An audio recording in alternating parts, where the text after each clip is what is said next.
तो नमस्कार, एक और लर्निंग वीडियो में सभी का स्वागत करता हूँ। आज से हमारी सीरीज़ की सेकंड वीडियो है beginner to master mutual fund. तो अगर आपने पिछली वाली वीडियो नहीं देखी कि कौन से म्यूचुअल फंड होते हैं, कितनी टाइप होते हैं, तो वो पहली वाली वीडियो जाके जरूर देखें। तो आपको इसमें सबको समझ में आ जाएगा कि हमें कौन से म्यूचुअल फंड में इन्वेस्ट करना होता है, किस प्रकार से इन्वेस्ट करना होता है। बाकी अगर आपको नहीं पता कि हम कौन से प्लेटफॉर्म पे इन्वेस्ट करें, कौन से प्लेटफॉर्म अपने एसआईपी स्टार्ट करें, तो मैंने बताया था कि जेड फंड के थ्रू आप अपनी एसआईपी स्टार्ट कर सकते हो। वीडियो के डिस्क्रिप्शन में लिंक है, उसके थ्रू आप अपना अकाउंट ओपन करिए। उसके बाद मैं आपको खुद पर्सनली कॉल करूँगा कि आप कैसे अपने एसआईपी सेटअप कर सकते हो, कौन सा प्लान चूज़ कर सकते हो। देख, बहुत लोग बोलते हैं कि ठीक है, हम ना हर मंथ एसआईपी से स्टार्ट तो कर देंगे, पर हमें हर मंथ के लिए खर्चे की आवश्यकता पड़ेगी।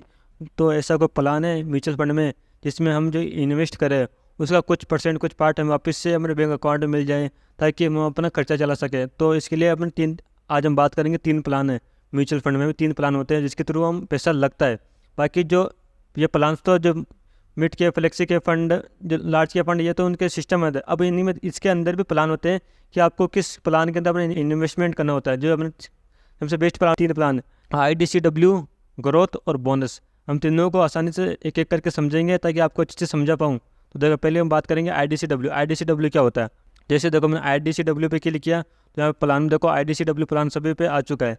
तो ये क्या होता है, देखो, अगर मान लो आपने हर मंथ आपने SIP स्टार्ट की है, पर आप ये चाहते हो कि मुझे हर मंथ में कुछ ना कुछ परसेंट, कुछ ना कुछ प्रॉफिट मुझे अब मेरे बैंक अकाउंट में मिलता रहे हर मंथ, ताकि मैं अपना खर्चा जो अपने खर्चे के लिए हमें मुझे मिलता रहे। तो इसके लिए सबसे बेस्ट प्लान होता है IDCW। अब अगर आप जो भी आपका सिस्टम है, जैसे आप जेड फंड है उस पर जाकर क्लिक करोगे IDCW प्लान, आप उसमें सर्च करना मिड कैप IDCW प्लान, तो वहाँ पे आपको जो भी प्लान आएंगे वो सारे आपको शो हो जाएंगे वहाँ पे। फिर उसके बाद आप जो भी प्लान में इन्वेस्ट करना है उस पर क्लिक करना। IDCW मतलब ये होगा कि आप जो भी आपका प्रॉफिट होगा, जो भी आपने इसमें SIP लगाई है, तो उसका कुछ परसेंट आपके बैंक अकाउंट में आता रहेगा। मान लो कि आपने जो प्लान है उस पर जहाँ पे आपने लगे वहाँ पे उसकी 100 रुपये रेट चल रही थी, अगर वो 120 रुपये जाता है तो क्या होगा कि आपको उसमें 20 रुपये प्रॉफिट हो रहा है, तो कुछ परसेंट यानी 5 रुपये, 10 रुपये आपके वो बैंक अकाउंट में डाल देंगे वापस से, ताकि आपके जो खर्चे के लिए आपको चाहिए होता है वो आपको डालते रहेंगे हर मंथ में। ये हर मंथ चलता रहेगा, जितना आपको प्रॉफिट होगा उसका कुछ परसेंट आपके बैंक अकाउंट में रेगुलरली डालते रहेंगे। पर आपको ध्यान रखना है कि जितना आपका पैसा उसमें आता रहेगा उसमें आपको टैक्स भी पे करना पड़ता है, इस बात का जरूर ध्यान रखना। फिर आता है बोनस पे। हम बोनस पे बात करते हैं। बोनस क्या होता है। अब बोनस में ऐसा होता है कि जैसे देखो, इसमें कुछ प्लान ही हैं जो बोनस का ऑप्शन देते हैं, जैसे स्मॉल कैप है, large cap, mid cap, index fund, जो कुछ बहुत थोड़े सिर्फ 4-5 प्लान ही है जो हमें ये ऑप्शन दे रहे हैं। तो बोनसेस का मतलब क्या होता है। बोनसेस का मतलब होता है जैसे कि जो हम किसी भी प्लान में पैसा लगा रहे हैं, किसी भी जो आपका जो फंड मैनेजर है वो किसी न किसी स्टॉक में पैसा लगाएगा। अब जो स्टॉक पैसा लगा रहा है, बहुत सारे स्टॉक ऐसे होते हैं जो जो हमें डिविडेंड देते हैं। डिविडेंड मतलब कि अगर कंपनी को प्रॉफिट हो रहा है, कुछ पार्ट जो अपने शेयर होल्डर है उनको बांटते हैं। तो अगर हमारे पैसा भी उस शेयर्स में लगा होगा तो हमें भी कुछ ना कुछ परसेंट वो डिविडेंड मिलेगा। तो अगर आप चाहते हो कि जो डिविडेंड मिले वो हमारे सीधे बैंक अकाउंट के अंदर आए, वो वापस यहाँ पे री इन्वेस्ट ना हो, तो आप ये प्लान चूज़ कर सकते हो बोनसेस का। जैसे आप जेड फंड में जाकर क्लिक करोगे, बोनसेस का प्लान चूज़ करोगे, तो वहाँ पे आपको बहुत सारे प्लान मिल जाएंगे।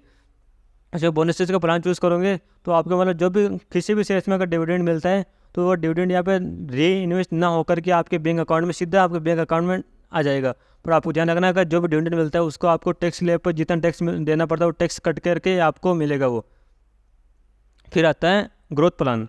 ग्रोथ प्लान क्या है, तो ग्रोथ प्लान सबसे ज़्यादा ये रेगुलर जो प्लान हो तो ग्रोथ प्लान में इन्वेस्ट करते हैं, क्योंकि आप चाहते हैं ना तो मुझे डिविडेंड बैंक में चाहिए, ना मुझे मंथली में कुछ जो प्रॉफिट मुझे बैंक में चाहिए, जो सारा पैसा मिले, जो भी डिविडेंड मिले वो वापस री इन्वेस्ट इसमें होता रहे। तो इसके लिए सबसे बेस्ट होता है ग्रोथ प्लान। ग्रोथ प्लान में जो भी होता है आपका सारा पैसा इसी में लगा रहता है। अगर आपको कोई किसी भी शेयर से डिविडेंड मिलता है तो वापस से वो इसी में री इन्वेस्ट होता रहता है।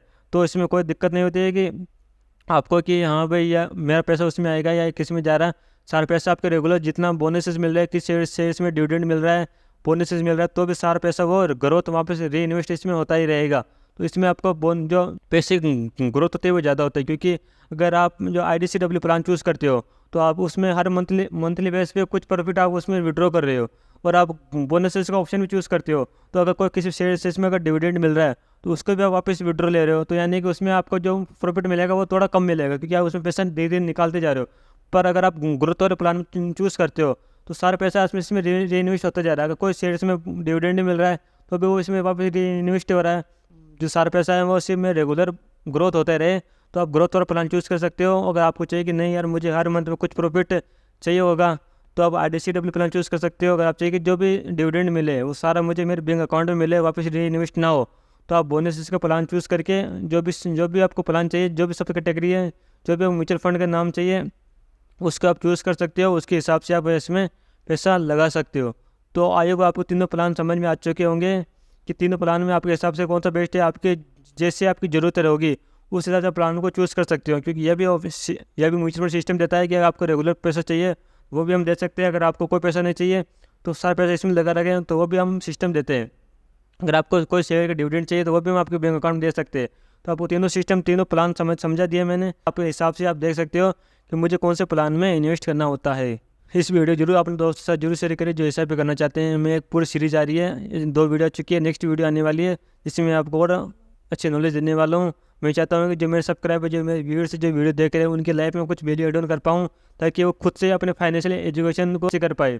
क्योंकि अगर आप जो होते हैं ना FD, वो सिर्फ साल के 7% से 8% इंटरेस्ट रेट देती है। पर अगर आप उसी पैसों का म्यूचुअल फंड में लगाती हो, थोड़ा रिस्क है पर आपका पैसा इसमें ज़्यादा ग्रो होगा, क्योंकि जो उनकी गवर्नमेंट बोलेगा आपको FD में 7% रिटर्न मिलेगा तो वो मिलेगा। पर अगर आप थोड़ा रिस्क लेकर अगर आप स्टॉक मार्केट में लगाते हो, म्यूचुअल फंड में लगाते हो पैसा, तो आप रिस्क के साथ अच्छा प्रॉफिट बना सकते हो। तो आई होप आपको सारा सिस्टम समझ में आ चुका होगा। एक वीडियो लाइक करें, चैनल जरूर सब्सक्राइब करें।